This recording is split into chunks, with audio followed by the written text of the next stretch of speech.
பேரன்பு கொண்ட சொந்தங்கள் யாவருக்கும் வணக்கம். வணக்கம். மீண்டும் உங்களோட இணைவதில் ரொம்ப சந்தோஷம். கிராம ஊராட்சி தொடர்பாக நிறைய தகவல்களை நம்ம சேனலில் வெளியிடுவது வழக்கம். அந்த வகையில் பார்த்திங்கன்னா, நம்ம தொடர்ச்சியாக கிராம ஊராட்சி தொடர்பான தகவலை வெளியிடும்போது விருதுநகர் மாவட்டம் ராஜபாளையம் ஊராட்சி ஒன்றிய பகுதியில் இருக்கக்கூடிய அன்புக்கினிய தம்பி மெய்ப்பொருள் வலைவலி நடத்தக்கூடிய திரு கருப்புசாமி தொடர்பு கொண்டானே கிராம சபையில் இயற்றப்படுகிற தீர்மானங்களுக்கு வலிமை இல்லைங்கிற ஒரு பேச்சு இருக்குது. கிராம ஊராட்சியில் போடப்படுகிற தீர்மானங்களுக்கு எந்த மாதிரி பவர் இருக்குது அப்படிங்கிறத நம்ம நிரூபணம் பண்ண வேண்டிய தேவை இருக்குண்ணே. இன்றைக்கு காலகட்டத்துக்கு ரொம்ப அவசியமான ஒன்று. என்னப்பா போகிறோம் உட்காரோம் ஏதோ எழுதுகிறாங்க வாசிக்கிறாங்க, அது அதோட முடிஞ்சு வச்சுப்பா அப்படின்னு மக்களுடைய மனநிலை இருக்குது. இல்லை, தீர்மானத்துக்கு இவ்வளோ வலிமை இருக்குது அப்படின்னு நம்ம சொல்லணும்னே அப்படின்னு சொல்லி கருப்பு சொன்னா. அப்படி அதன் அடிப்படையில் தான் கருப்பு அவங்க ஏரியாவில் தீர்மானத்தை போட்டு பேஸ் பண்ண விஷயந்தான் இந்த விஷயம். அதை விருதுநகர் மாவட்ட ஆட்சியர் திரு ஜெயசீலன் அவங்க இருக்கும்போது போட்டிருந்த அந்த உத்தரவு, அதில் இந்த தீர்மானத்தை பேஸ் பண்ணி என்னென்ன நடந்திருக்கு அப்படிங்கிறத நம்ம ஓரளவு அன்னைக்கு நம்ம பேச போகிறோம். போலாமா? கண்டிப்பாக. இது முதல்ல என்னென்னா, தீர்மானத்தோட வலிமை என்ன கிராம ஊராட்சியில்.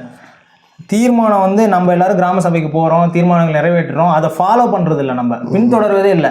எல்லாரும் எனக்கு ரோடு வேணும், லைட்டு வேணும், தண்ணி வரலாம், அதெல்லாம் தீர்மானத்தில் எழுதுகிறாங்க, எல்லாரும் கையெழுத்து போடுறோம், அதோடு நம்ம விட்டுறோம்.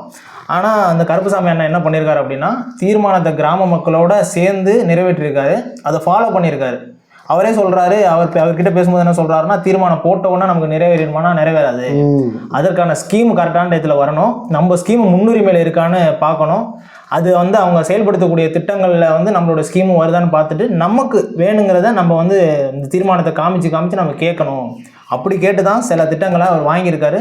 அதில் இன்னொன்று என்னென்னா, ஒவ்வொரு திட்டத்திலையும் ஒவ்வொரு பணிகள் செய்யணும்னு நம்மளுக்கு புரிதல் இருக்கணும். MGNRGS ஒர்க்கில் என்னென்ன பணிகள் செய்யலாம், அண்ணா மறுமலர்ச்சி திட்டத்தின் கீழே என்னென்ன பணிகள் கிராம ஊராட்சியில் செய்யலாம், ஜல்ஜீவன் திட்டத்தின் மூலம் என்னென்ன பணிகள் செய்ய முடியும். ஸோ இந்த பணிகளை எல்லாம் பேஸ் பண்ணி தான் தீர்மானம் போடணும். ஆமாம். இப்போ பார்த்தீங்கன்னா, இப்போ MGNRGSல போய் ஒரு தண்ணி துறை கட்டணும்னா கட்ட முடியாது. அது முடியாது. அதுக்கு ஒரு ரூல் இருக்குது, ஒரு விதிமுறை இருக்குது. ஆமாம். மக்கள் மக்களை வச்சு செய்யக்கூடிய வேலை அது இந்த ரோடு பராமரிக்கிறது, மற்றபடி தூர்வாருவது, நீர்நிலைகள் தூர்வாருவது, அதுக்குன்னு ஒரு விதிமுறை. அந்த பணி தான் செய்யணும். அதே அண்ணா மறுமலர்ச்சி திட்டம்னா அங்கன்வாடி கட்டலாம், குளிக்கிறதுக்கு படித்துறைகள் கட்டலாம், உள்கட்டமைப்பு சின்ன சின்ன சாலைகள், இப்படி ஒரு இது இருக்கு. இதை நீங்க புரிஞ்சுக்கிட்டாதான் எந்த மாதிரி தீர்மானங்களை நீங்க போட்டா ஜெயிக்க முடியும் அப்படிங்கிறத அதுக்கு இந்த கருப்பு ஒரு முன்னுதாரணமா இதை நம்மளுக்கு பண்ணி காட்டியிருக்காரு. நம்ம அதுக்குள்ள போகலாம்.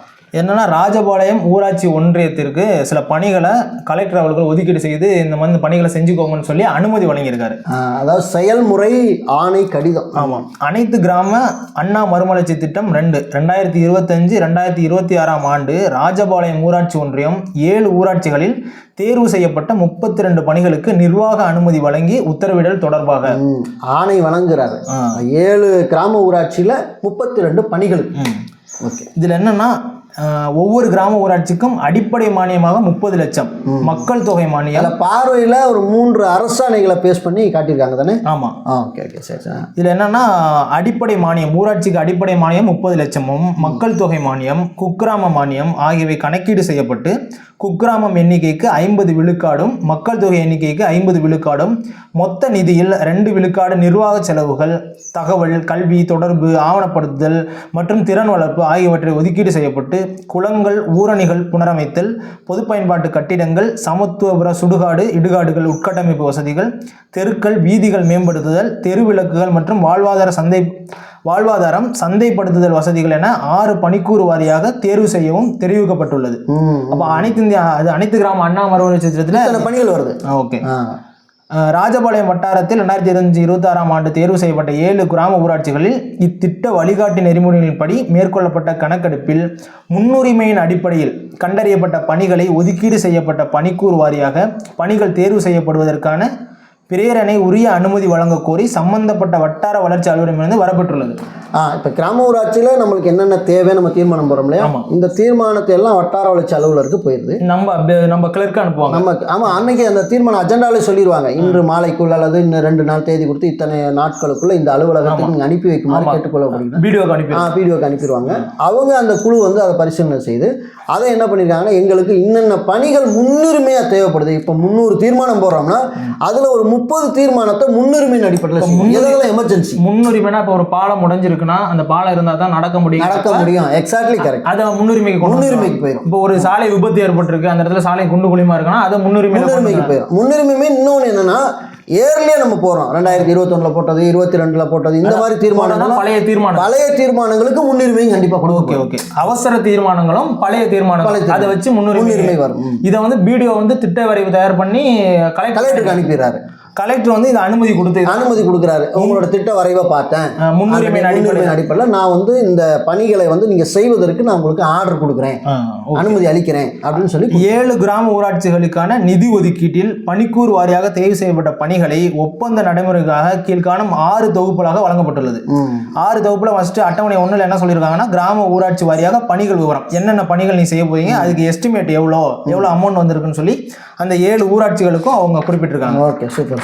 நிறைய பேர் கேட்பாங்க, 7 ஊராட்சி என்னன்னு சொல்லிட்டீங்கன்னா தேவையில்லைன்னு கவலைப்படாதீங்க. இந்த பிடிஎஃப் நம்ம வீடியோக்குள்ள டிஸ்கிரிப்ஷனில் தந்துருவோம், எடுத்து பயன்படுத்திக்கிறீங்க. அதே மாதிரி அட்டவணை 2ல் என்னன்னா பணி தொகுப்பு, அந்த 7 ஊராட்சி ஃபர்ஸ்ட் கொடுத்தாங்கல்ல, ஒரு ஊராட்சிக்கு இவ்வளவு நிதி ஒதுக்கியிருக்கோம் அப்படின்னு சொல்லிட்டு அந்த ஒரு ஊராட்சியில என்ன பணி மேற்கொள்ள போறோம். எடுத்துக்காட்டாக பார்க்கணும்னா இப்போ வந்து பப்ளிக் யூட்டிலிட்டி பில்டிங், அதாவது பொது பயன்பாட்டு கட்டிடங்கள். அங்கன்வாடி வந்து தலவாய்புரத்தில் அங்கன்வாடி கட்டுறதுக்கு அனுமதி கொடுத்துருக்காங்க. இது ரொம்ப நாளாக நம்ம கருப்பு சொல்லிகிட்டே இருந்தாப்புல, இதை கண்டிப்பாக கட்டி ஆகணும் அப்படின்னு சொல்லியிருந்தாப்புல. அது சம்மந்தமாக தீர்மானம் போட்டிருக்குது. அந்த தீர்மானம் தலவாய்புரத்தில் போட்ட தீர்மானத்துக்கு சாங்ஷன் ஆயிருக்கு. அதே மாதிரி வடகரையிலையும் அங்கன்வாடி சாங்ஷன் ஆயிருக்கு. அதே மாதிரி முத்துசாமிபுரம் அதில் வந்து கன்ஸ்ட்ரக்ஷன் ஆஃப் பிடிஎஸ் பில்டிங் அது சாங்ஷன் ஆயிருக்கு. அதே மாதிரி ஸ்ட்ரீட்ஸ் அண்ட் லேண்ட்ஸ், அதாவது சாலைகள்னா ரேஷன் கடையோ. ஆமாம். ஓகே சரி. ஆமாம், பிடிஎஸ்னா ரேஷன் கடை. 2 ரேஷன் கடை வந்து சாங்ஷன் ஆயிருக்கு வடகரையில். அண்டு வடகரையில் 2 வடகரையில் அங்கன்வாடி கட்டிடமும் சாங்ஷன் ஆயிருக்கு, ரேஷன் கடையும் சாங்ஷன் ஆயிருக்கு. அதே மாதிரி தெருக்கள் மீன் சாலைகள் அமைக்கிறதுக்கு நிறைய ஊர்களில் சாங்ஷன் ஆயிருக்கு. சாலை அமைக்க உள்கட்டமைப்பு சாலை, அதில் எல்லாமே பேவர் பிளாக் சாலைகளாக அவங்க வந்து சாங்ஷன். மேக்ஸிமம் பேவர் பிளாக் சாலைங்கிறது பார்த்தீங்கன்னா கிலோமீட்டர் கணக்காக போட மாட்டாங்க, மீட்டர் கணக்கு. இதில் குறிப்பிட்டிருக்காங்க 110 மீட்டருக்கு 3.75 மீட்டர், 200 மீட்டருக்கு உள்ளதான் இந்த உள்கட்டமைப்பு சாலை பண்ணுவாங்க. இது ஒரு ஒர்க்காக எடுத்து பண்ணுவாங்க. இது ஒரு டெண்டராக விடுவாங்க. அந்த டெண்டருக்கும் ஜீவோ இருக்குது. அந்த டெண்டர் எடுக்கிறவங்க எப்படி எடுக்கணும், அது எப்படி டெண்டர் விடணும், அந்த ரூல் இருக்குது. நம்ம அதையும் இல்லை எடுத்துக்காட்டுக்கு என்ன பண்ணலாம்னா, இப்போ வந்து அருள்புத்தூர் கிராமத்தில் 94 மீட்டருக்கு ஒரு பிளேவர் பாக்ஸ் சாலை, அகலம் வந்து 3.30 மீட்டரு அகலம். இதுக்கு ஒதுக்கீடு செய்யப்பட்டுள்ள நிதி என்னன்னா 4,25,000 ரூபாய் அப்படின்னு சொல்லிட்டு அகலம் சொல்லிட்டாங்க. எவ்வளவு நிதி ஒதுக்கீடு செஞ்சிருக்காங்கிறத சொல்லிட்டாங்க, குறிப்பிட்டாங்க. அதாவது இந்த சாலையில் ஏதாவது பிரச்சனை இருந்துச்சுன்னா அளந்து பார்த்துக்கிறாங்க. ஆமாம், நேற்று ஒருத்தர் திடீர்னு வந்து காலையில் கால் பண்ணார். என்னங்க அந்த மாதிரி எங்கள் ஏரியாவில் வந்து ஒரு கட்டடம் கட்டுறாங்க, அந்த கட்டடத்துக்கு வந்து ஏதோ ஒரு பிளேஸ்மெண்ட் அமைக்கிறாங்க. பட் ஆனால் அதுக்கு வந்து தரமான சல்லி இன்சர்ட் பண்ணாமல் சும்மா 6 இன்ச்சிலே மேலே வைக்க போடுறாங்க. இந்த ரூலை வந்து கண்டிப்பாக அவங்க பிரேக் பண்ணுறாங்கன்னு தெரியுதுன்னு சொல்லி ஒரு வீடியோ கூட எனக்கு எடுத்து அனுப்புனார். இப்படி நிறைய மோஸ்ட்லி பார்த்தீங்கன்னா நீங்கள் கவனிக்காமல் விட்டீங்கன்னா சும்மா ஏனோ தானோன்னு சும்மா சாலைகளை போட்டுட்டு பணத்தை எடுத்துகிட்டு கடந்து போயிடுவாங்க. ரொம்ப இளைஞர்கள் கவனமாக இருக்கும். இதில் இன்னொரு முக்கியமான விஷயம் என்னென்னா ஸ்ட்ரீட் லைட்ஸ், தெரு விளக்குகள், அதுக்குமே கலெக்டர் தான் அனுமதி கொடுத்து வழங்கியிருக்காரு.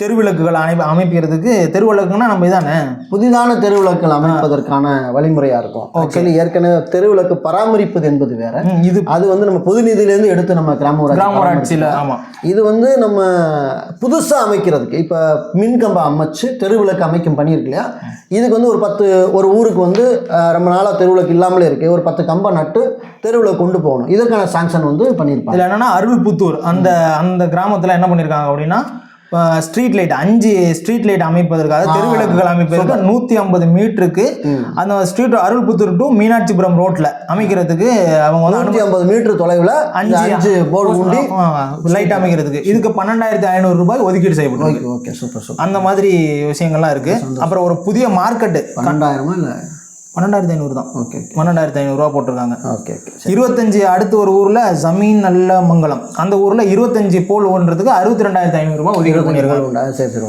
ஓகே. அதே மாதிரி பணியினை செயல்படுத்துவதற்கான நடைமுறைகள், இது ரொம்பவே முக்கியம். இப்போ வந்து கலெக்டர் இந்த பணிகளுக்கெல்லாம் அனுமதி கொடுத்துருக்காரு. இந்த பணிகளை எந்த பேசிஸில் நம்ம வந்து நடைமுறைப்படுத்தணும், அவங்க இஷ்டத்துக்கு வீடியோ பண்ண முடியுமா, கிளர்க்கு பண்ண முடியுமா, இல்லை கான்ட்ராக்ட் எடுத்தவங்க பண்ண முடியுமானா கண்டிப்பாக பண்ண முடியாது. நிறைய பேர் அப்படி தான் நினச்சிட்டு இருக்காங்க. அவங்க வந்து இஷ்டத்துக்கு எடுத்து பண்ணிட்டு இருக்காங்க. பண்ணிட்டாங்க அப்படின்னு. ஆனால் அதுக்கு ஒரு விதிமுறை இருக்குது. அது எப்படி ஸ்டார்ட் பண்ணணும், எப்படி ப்ராசஸில் இருக்கும்போது என்ன பண்ணணும், எப்படி அந்த பணியை முடிக்கணும், யாருக்கிட்ட தெரிவிக்கணும், எப்படி ஆவணங்களை பாதுகாக்கணும். ஏன்னா இந்த விஷயத்துக்கு ஒரு ஒதுக்கீடு பண்ணுறாங்கல்ல, 1 லட்ச ரூபாய் ஒதுக்கீடு பண்ணாங்கல்ல, அந்த 1 லட்ச ரூபாயில் 2% இந்த ஆவணங்களை பராமரிக்கிறதுக்கும் ஆவணங்களை அனுப்புறதுக்குமே செலவு பண்ணுறாங்க. நிச்சயமா. பணியினை செயல்படுத்துவதற்கான நடைமுறைகள். பார்வை 1 காணும் அரசாணையின்படி வெளியிடப்பட்டுள்ள அரசு வழிகாட்டு நெறிமுறைகளை கண்டிப்பாக பின்பற்றி செயல்படுத்தப்பட வேண்டும். பார்வை 1 வந்து என்ன அரசாணை போட்டிருக்காங்க அப்படின்னா, அரசாணை நிலையன் 39 ஊர வளர்ச்சித்துறை இன்னைக்கு 19/3/2025 போட்ட அந்த அரசாணையை கண்டிப்பாக ஃபாலோ பண்ணணும். அனைத்து கிராம அண்ணா மறுமலர்ச்சி திட்டம் 2 கீழ் தேர்வு செய்யப்பட்ட பணிகள் அனைத்தும் கிராம சபையின் ஒப்புதல் பெற வேண்டும். இங்கே தான் நீங்கள் கவனிக்கணும். ரொம்ப அது 2வதுலேயே கொடுத்துருக்காங்க. நடைமுறை விதிகளில் 2வதுலேயே என்ன சொல்லியிருக்காங்கன்னா, ஒரு பணியை செய்யணும் அப்படின்னா எந்த பணியாக வேணாலும் இருக்கணும். ஒரு கிராம ஊராட்சியில் நம்ம கிராமத்தில் ஒரு பணியை செய்கிறாங்க அப்படின்னா நம்ம கிட்ட அவங்க அனுமதி வாங்கணும். இந்த பணிக்கு காசு வேணும், இந்த பணியை சாங்ஷன் பண்ணுறது கலெக்டர்கிட்ட எப்படி அனுமதி வாங்கினாங்களோ அதே மாதிரி கிராம மக்களோட கலெக்டரான நம்மக்கிட்ட இவங்க கிராம ஊராட்சியில் ஒப்புதல் வாங்கி ஆகணும். ஒப்புதல் வாங்காமல் எந்த பணியுமே செய்ய முடியாது. அதுதான் இதில் குறிப்பிட்டிருக்காங்க. கிராம சபையோட வலிமையே இதுதான். கிராம சபையோட என் ஊருக்குள்ளே நான் என்ன கொண்டு வரணும்னு நான் விரும்புகிறேன், என்ன வேண்டாம்னு நான் டிசைட் பண்ணுறேன். இப்போ நமக்கு ஒரு ரோடு தேவைப்பட்டுச்சு, நம்ம கிராம சபையில் தீர்மானம் ஏற்றி அனுப்பிட்டோம் பிடிஓ கலெக்டருக்கு அனுப்பிட்டாங்க. கலெக்டர் அனுமதி வழங்கிட்டாங்க. கலெக்டரோட அனுமதி கடிதம் பிடிஓ கிட்ட வந்துருச்சு. பிடிஓ திருப்பி எடுத்தோம் கவுத்தோன்னு ரோடு போட முடியுமானா போட முடியாது. நம்ம கிட்ட கேட்கணும். இப்போ நம்ம அந்த தீர்மானத்தை ஏற்றி இருக்கோம்னா நமக்கு வேணுங்கிறதுக்காக தீர்மானம் ஏற்றிருக்கோம், நமக்கு ரோடு போட்டு தீர்மானம் போடாமல் நம்ம முன்னுரிமை நம்ம கேட்காம நம்மகிட்டேருந்து எந்த ஒரு அறிவிப்புமே பெறாமல் அவங்களா ஸ்கீம் ஒன்று தூக்கிட்டு வந்துட முடியாது. இப்போ நம்ம ரோடே கேட்கல, நம்ம கிராம ஊராட்சியில் ரோடு வேணும்னே கேட்கல, அவங்களே சாங்ஷன் பண்ணுறாங்க, ஒரு ரோடு வருது அப்படின்னா நம்ம கிட்ட அனுமதி வாங்கணும். கிராம ஊராட்சியில் நம்ம குறைவன் வரம்புக்கு மேலே எல்லாருக்கிட்டையும் கையெழுத்து வாங்கணும். இந்த மாதிரி இந்த இடத்துல சாலை அமைக்க போகிறோம் அப்படின்னு சொல்லி நம்ம கிட்ட அனுமதி வாங்கினா மட்டும்தான் அதை வந்து. ஃபார் எக்ஸாம்பிள் ஒன்று என்னென்னா, எங்கள் ஊராட்சிக்குள்ளே அந்த வேளாண்மை ரிசர்ச் கூடம் அமைக்கணும்னு சொல்லிட்டு ஒரு 11 ஏக்கர் பரப்பளவில் கையகப்படுத்தினாங்க. அரசாங்கம் கையகப்படுத்தி என்ன பண்ணாங்கன்னா, அவங்க இஷ்டத்துக்கு அதை பண்ணலை. உடனே என்ன அப்படின்னா, ஊராட்சி மன்ற தலைவருக்கு அணுகுறாங்க, எங்களுக்கு இதை நடைமுறைப்படுத்த உங்களுக்கு தீர்மானம் எங்களுக்கு வேணும் அப்படின்னு கேட்குறாங்க. அப்போ தான் வந்து தலைவருக்கே தீர்மானத்தோட பவர் இவ்வளவாப்பா அப்படின்னு யோசிக்கிற அளவுக்கு அது இருந்தது. கவர்மெண்ட் நேரடியாக ஒரு விஷயத்தை ஒரு ஊராட்சிக்குள்ளே திணிச்சிட முடியாது, ரொம்ப கவனத்தோடு இருக்குது. அதனால தான் தீர்மானத்தில் ரொம்ப முக்கியம் கவனம் செலுத்த வேண்டிய தேவை இருக்குது. என்ன தீர்மானம் எழுதியிருக்காங்க, என்ன வாசிக்கிறாங்கிறத நம்ம கவனமாக கேட்கணும். தீர்மானத்துக்கு நமக்கு பிடிக்கல, அந்த தீர்மானம் நம்ம கிராமத்துக்கு வரக்கூடாது அப்படின்னா அதுக்கு எதிர்ப்பு தெரிவிக்கலாம். கண்டிப்பாக சில கிராமம் எதிர்ப்பு தெரிவித்து இந்த மதுபான கடை, சில கிராம ஊராட்சிகளில் எங்கள் மதுபான கடை வந்துருச்சு, மதுபான கடை ஒரு 10 வருஷமாக நடந்துகிட்டு இருக்குது அப்படிங்கிற கடையே எங்கள் கிராம ஊராட்சியில் அந்த மதுபான கடை தேவையில்லை அப்படின்னு சொல்லி தீர்மானம் நிறைவேற்றி அந்த மதுபான கடையை தூக்குற வரலாறு. அது எப்படி கொண்டு வந்துறாங்கன்னா, அரசோட கொள்கை முடிவு. அதனால நாங்கள் தீர்மானம் தேவையில்லை, நாங்கள் மதுபான கடையை தூக்கி அந்த உள்ள வச்சுட்டோம்னா நீ எப்படி கொள்கை முடிவுன்னு எடுப்ப, எங்களுக்கு என்ன தேவை நான் தான் டிசைட் பண்ணோம். ஆனால் எதுக்கு உள்ளாச்சு, அது வந்து ஒரு கேஸாகவே இருந்துச்சு. அதுக்கு என்ன கொள்கை முடிவு அப்படின்னா, தமிழ்நாட்டில் மதுபானம் விற்கக்கூடாதுன்னு ஒரு ஊராட்சியில் தீர்மானம் நிறைவேற்ற முடியுமானா முடியாது. ஏன்னா அது அரசோட கொள்கை, அந்த கொள்கையை வந்து நம்ம தடுக்க முடியாது. கூடாதுன்னு எனக்கு வேண்டாம், என்னோட ஊர்ல கிராம ஊராட்சியில அந்த மதுபான கடை இருக்கக்கூடாது அப்படின்னா என்னோட தீர்மானம். ஏன்னா நம்ம தான் வாழ்றோம் கிராம ஊராட்சி. தமிழ்நாடு ஊராட்சிகள் பணிகள் மற்றும் செயல்முறைக்கான திட்டங்களையும் மதிப்பீடுகளையும் மற்றும் ஒப்பந்தங்களுக்கான நிர்ணயங்களையும் தயாரித்தல் விதிகள் 2007 மற்றும் அரசாணை எண் 57 ஊரக வளர்ச்சி துறை 4 22/5/2014 அரசாணை எண் 106 ஊரக வளர்ச்சி துறையினால் 22/6/2004 ஆகியவற்றை பின்பற்ற வேண்டும். இந்த அரசாணைகள் எல்லாம் கண்டிப்பாக பின்பற்றணும். டெண்டர் எடுக்கிறாங்க. அனைத்து கிராம அண்ணா மறுமலர்ச்சி திட்டம் அரசாணை வேணும்னா இந்த அரசாணையை வந்து தேடி பிடிச்சி எடுக்கலாம். பட் ஆனால் ஆர்டிஐயில் போட்டிங்கன்னா உங்களுக்கு ஈஸியாக கிடச்சிரும், இல்லைனா வெப்சைட்டில் தேடி பாருங்கள், கிடைக்கும். மேலும் என்னன்னா, அண்ணா மறுமலர்ச்சி திட்டம் 2 கீழ் பணிகள் 1998ஆம் ஆண்டு தமிழ்நாடு ஒளிவு மறைவற்ற ஒப்பந்த புள்ளி சட்டம் மற்றும் அதன் விதிகள் 2000 படி செயல்படுத்தப்படும். அந்த சட்டத்தின்படி வட்டார வளர்ச்சி அலுவலர் கிராம ஊராட்சிகள் அனைத்து பணிகளுக்கும் ஒப்பந்த புள்ளி கோரும் அதிகாரியாக இருக்க வேண்டும். ஒப்பந்த புள்ளி கோருவதற்கு ஏற்பதற்கும் அரசாணை நிலை 54 ஊரக வளர்ச்சி துறையினால் 22/5/2014 பதிலாக அரசாணை நிலைய 106 ஊரக வளர்ச்சி துறையினால் 22/6/2024 ஆகியவற்றை பின்பற்றப்படும். இந்த அரசாணையை சேஞ்ச் பண்ணியிருக்காங்க.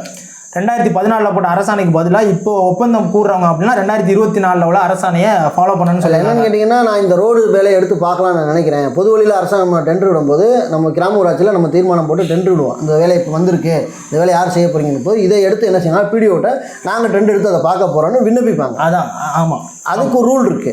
அந்த அவங்க அனுமதி கொடுக்கறதுக்கு பிடிஓக்கு ஒரு ரூல் இருக்கு. அந்த அரசாணை தான் அந்த அரசாணை. அது ஆக்சுவலாக என்னன்னா 2014 அந்த முன்பு காலத்தில் என்னன்னா மின்னணு இது டெண்டருக்கு ஒரு முறை இல்ல, எல்லாமே பேப்பர்ல எழுதி கொடுப்பாங்க, காது வச்ச மாதிரி முடிச்சிடும். இப்போ அந்த அரசாணை 2024 அரசாணைப்படி என்னன்னா, அனைத்து கிராம அண்ணா மறுமலர்ச்சி திட்டம் 2 கீழ் மேற்கொள்ளப்படும் பணிகளுக்கு, அனைத்து பணிகளுக்குமே மின்னணு ஒப்பந்த புள்ளி கோரும் முறை பின்பற்றப்பட வேண்டும். டெண்டர் எல்லாமே ஆன்லைன்ல தான் எடுக்கணும், ஆன்லைன்ல தான் கோரணும். ஆமா, எல்லாமே டிஜிட்டல் முறையா வந்துருச்சு. பணிகள் குறித்த விவரங்கள் அடங்கிய பெயர் பலகைகள், இதுதான் ரொம்ப ரொம்ப முக்கியம். பணிகள் குறித்த விவரங்கள் அடங்கிய பெயர் பலகைகள் ஒவ்வொரு பணியிடத்திலும் நிறுவப்பட வேண்டும். அதில் அந்த இடத்தின் வரலாறு, அந்த பகுதி குறித்த விவரங்கள், பாசன ஆயக்கட்டுகள் போன்ற விவரங்கள் இடம்பெற்றிருக்க வேண்டும். இத்திட்டத்தின் கீழ் எடுக்கப்படும் பணிகளின் விவரங்கள் மற்றும் மதிப்பீடுகள் கொண்ட தகவல் பலகைகள் அமைத்து குக்கிராமங்களிலும் நிறுவப்பட வேண்டும். ஒரு பணி குறித்த விஷயங்களை வந்து குக்கிராமங்களிலும் நிறுவப்பட வேண்டும். சாலை போட்டாங்க, 150 மீட்டர் தொலைவில் சாலை போட்டாங்கன்னா இந்த சாலைக்கு எவ்வளோ டெண்டர், நம்ம முன்னாடி படித்தோம்ல, இந்த நிதி ஒதுக்கீடு எவ்வளோ செஞ்சிருக்கேன், இவ்வளோ நிதி ஒதுக்கிட்டுருக்கேன், இவ்வளோ மீட்டர் அகலம், இவ்வளோ மீட்ரு நீளம் போடப்பட்டிருக்கு, இந்த டெண்டருக்காருக்கு இந்த இதை விடப்பட்டிருக்கு அப்படிங்கிற டீட்டெயில் எல்லாமே எழுதி ஒரு பதாய வைக்கணும்னு சொல்லியிருக்காங்க. அதே மாதிரி அது அந்த ரோடு போட்டிருக்காங்கன்னா ரோடு முன்னாடி மட்டும் தான் வைப்பாங்க. ரூல்ஸ் என்ன சொல்லுது அப்படின்னா, ஒவ்வொரு கிராம ஊராட்சியிலும் மக்கள் அதிக அளவில் கூடும் 5 முக்கிய இடங்களில் சுவர் விளம்பரங்கள் எழுதப்பட வேண்டும். கண்டிப்பாக, சூப்பர், அருமையான ஒரு விஷயம். இத்திட்டத்தின் பல்வேறு நிலைகளை பணித்தேர்வு செய்வதிலிருந்து அவற்றை செய்து முடிக்கும் வரை உள்ள அனைத்து விவரங்களையும் ஆவணப்படுத்தல் வேண்டும். இதுக்கு தான் அந்த 2% பணம் யூஸ் பண்ணுறாங்க. எல்லாத்தையுமே ஆவணப்படுத்தணும்.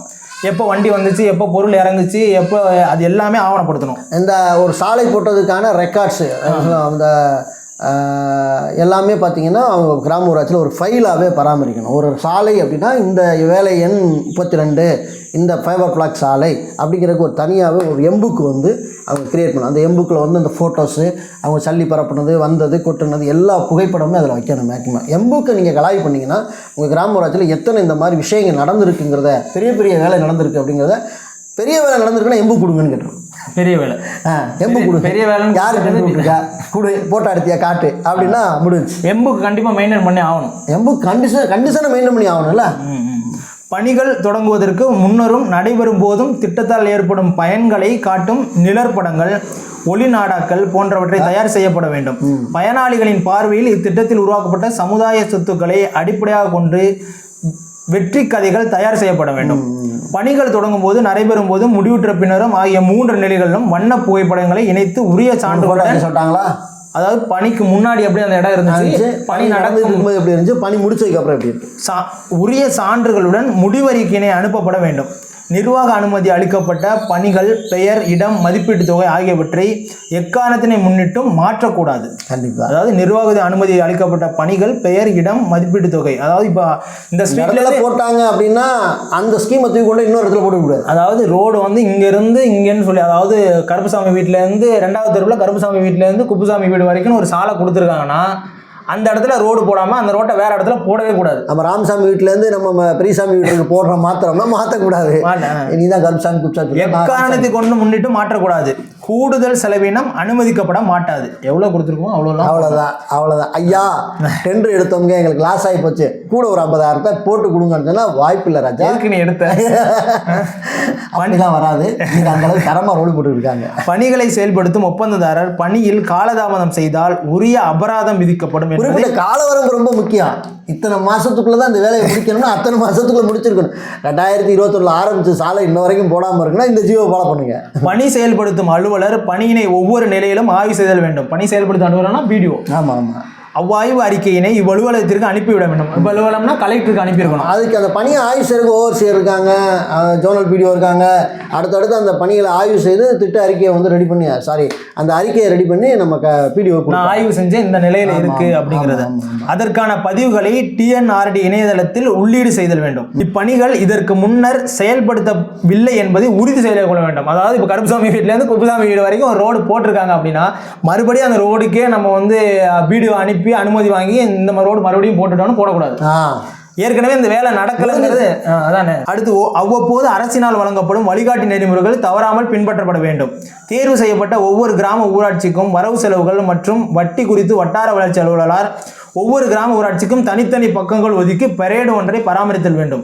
இந்த செயல்முறை ஆணையினை தொடர்புடைய மண்டல அலுவலர்கள் ஒன்றிய உதவி செயற்பொழியாளர்களுக்கு சார்பு செய்து ஒப்புதல் பெற்று கொண்டமைக்கான அறிக்கை அளிக்கப்பட வேண்டும். ஆனால் ஆர்டிஐ போடுற ஆர்வலருக்கு சரியான ஜீவன். இப்படி ஆர்டிஐ நீங்கள் முடிச்சிடறேன். பணிகள் செயல்படுத்துவதற்கான கால அட்டவணை, அதாவது கலெக்டர் சொல்லியிருக்காரு. இந்த இப்போ ஒரு 37 பணிகளை ஒரு 7 ஊராட்சிகளை சொல்லி 32 பணி தானே, 32 பணிகள் 7 ஊராட்சிகளில் கொடுத்துருக்காருல்ல. சொல்லியிருக்காருல, அது வந்து டெண்டர் எப்படின்னா 4ஆம் மாதம் வந்து 4ஆம் தேதி டெண்டர் விடணும்னு சொல்லியிருக்காரு.